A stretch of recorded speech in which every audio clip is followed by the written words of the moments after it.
Hello दोस्तों, आप लोग कैसे हैं। मैं डॉक्टर कामरान खान, निदान कुटीर डायबिटीज़ भागलपुर से।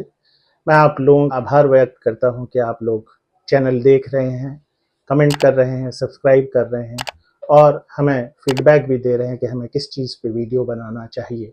और मैं वो बातें वीडियोज़ में, शॉर्ट वीडियोज़ में रख भी रहा हूँ। आज जो ये वीडियो है, लॉन्ग वीडियो, इस वीडियो में मैं आपको बताऊंगा डायबिटिक फुट अल्सर के बारे में। आप लोग जानते हैं या सुना होगा, आप लोगों में से बहुत सारे डायबिटिक पेशेंट ऐसे हैं जिन्हें फुट अल्सर हो जाता है तो जल्दी हील नहीं होता, ज़ख्म भरता नहीं है और ये ज़ख्म भरने में 4 महीने से लेके 1 साल का टाइम लग सकता है।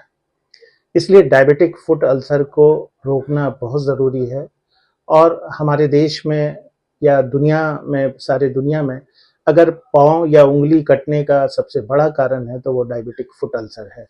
इसलिए अगर हील नहीं करता है, वो पैर सड़ने की संभावना होती है, तो वैसे में हम लोग वो एरिया जो अफेक्टेड है ज़ख्म से उसको काट देते हैं, जिसको एम्पुटेशन कहा जाता है।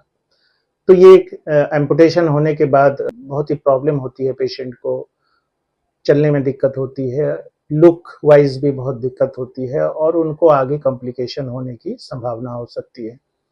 ये फुट अल्सर डेवलप कैसे होता है? फुट अल्सर रिपीटेड अगर फ्रिक्शन या रब हो रहा है स्किन में किसी वजह से, या तो आपका जूता सही नहीं है, या आपको चोट लग गई कहीं पे, या आपको कोई इन्फेक्शन हो गया, तो स्किन वहाँ पे फट जाएगी और उसके बाद वहाँ पे इन्फेक्शन हो जाएगा। चूंकि शुगर अनकंट्रोल्ड रहता है ऐसे पेशेंट का, तो वो इन्फेक्शन बढ़ता चला जाएगा। बहुत तरह के बैक्टीरियाज उसमें इन्वॉल्व हो जाएंगे और कुछ बैक्टीरियाज ऐसे हैं जिनको एनारोबिक बैक्टीरिया हम लोग कहते हैं, उनका इन्फेक्शन हो जाएगा, फंगस का इन्फेक्शन हो सकता है। तो ये जख्म होता हुआ स्किन से मसल्स में आ जाता है, मांस में आ जाता है और फिर हड्डियों तक भी आ जाता है। तो ये ऐसा विकराल रूप क्यों धारण कर लेता है? आप जानते हैं कि डायबिटीज में नर्व अफेक्टेड होते हैं, जिसे डायबिटिक न्यूरोपैथी कहते हैं। डायबिटीज में खून की छोटी छोटी नलियां प्रभावित हो जाती हैं, वो ब्लॉक हो जाती हैं, जिसको वैस्कुलोपैथी कहते हैं। तो एक डायबिटिक पेशेंट जिसका शुगर कंट्रोल नहीं है, उसकी खून की नली भी अफेक्टेड रहती है, साथ साथ उसके नर्व भी डैमेज रहते हैं। तो नर्व डैमेज होने से उनको ये पता नहीं चलता कि क्या गड़ रहा है या क्या चीज उनको अल्सर करा रही, ये पता नहीं चलता, क्योंकि सूनापन और बोदापन रहता है वहां पे। और खून की नली सूखने से उस पर्टिकुलर एरिया में ब्लड सप्लाई कम रहती है, जिसकी वजह से अल्सर हो जाता है और फिर वो हील नहीं होता। अगर हम लोग एंटीबायोटिक देते भी हैं खाने मुंह से या फिर इंट्रावेनस आईवी या इंजेक्शन, तो ब्लड के थ्रू वहां तक उतना एंटीबायोटिक पहुंचता नहीं है, तो इसलिए अल्सर बढ़ता चला जाता है। तो इसके लिए रोकथाम सबसे ज्यादा इंपॉर्टेंट है। ब्लड शुगर को मेंटेन करना, टाइट कंट्रोल रखना, साथ साथ पैरों का बहुत ध्यान रखना। कैसे आप जूते पहनते हैं, कैसे चप्पल पहनते हैं, किस सरफेस पे चलते हैं, कितना पैर आपका रगड़ से डैमेज होता है, ये सारी चीजों का ध्यान रखना होगा। फुट अल्सर होने के बाद ट्रीटमेंट क्या है? फुट अल्सर होने के बाद सबसे पहला ट्रीटमेंट है उसका कि आप अपने ब्लड शुगर लेवल को फौरन कंट्रोल करें। आप अपने डॉक्टर से मिलें, अपने से वो इलाज नहीं करें। देसी कोई लेप नहीं लगाएं उसमें। बहुत लोग लेप लगा लेते हैं किसी चीज़ का, नीम के पत्ते का या फिर और भी किसी किसी चीज़ का, वो सब ना करें। आप पहले डॉक्टर से मिले। शुगर कंट्रोल किया जाएगा आपका इंसुलिन दे के या टैबलेट की डोज को बढ़ा के। उसके अलावा ड्रेसिंग आपकी होगी, फुट अल्सर की ड्रेसिंग होगी और प्रॉपर ड्रेसिंग होगी। ये हम लोग करते हैं अल्सर के हिसाब से, किस तरह की ड्रेसिंग उनको चाहिए। और ये ड्रेसिंग अल्टरनेट डे होती है, 3 दिन पे भी हो सकती है, डेली भी हो सकती है।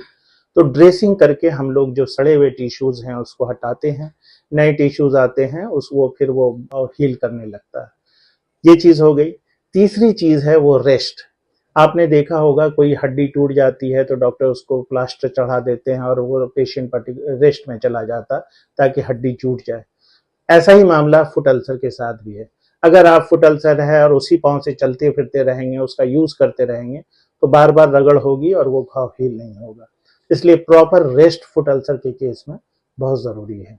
ये 3 चीज हुई। और चौथी चीज है वो फुटवियर। फुटवियर हमें ऐसा पहनना है जिसपे के जो लोड है बॉडी का वो अल्सर पे ना आए। हम लोग उसको ऑफ लोडिंग कहते हैं, यानी ऐसा फुटवियर बनाया जाता है जिसमें कि जिस तरफ घाव है उस पर दबाव ना पड़ के उसके दूसरी तरफ दबाव पेशेंट के बॉडी का हो और कम से कम चला जाए। ये 4 चीज बहुत इंपॉर्टेंट है, साथ साथ एंटीबायोटिक का यूज और लोकल एंटीबायोटिक जो ऑइंटमेंट के शक्ल में है उसका यूज।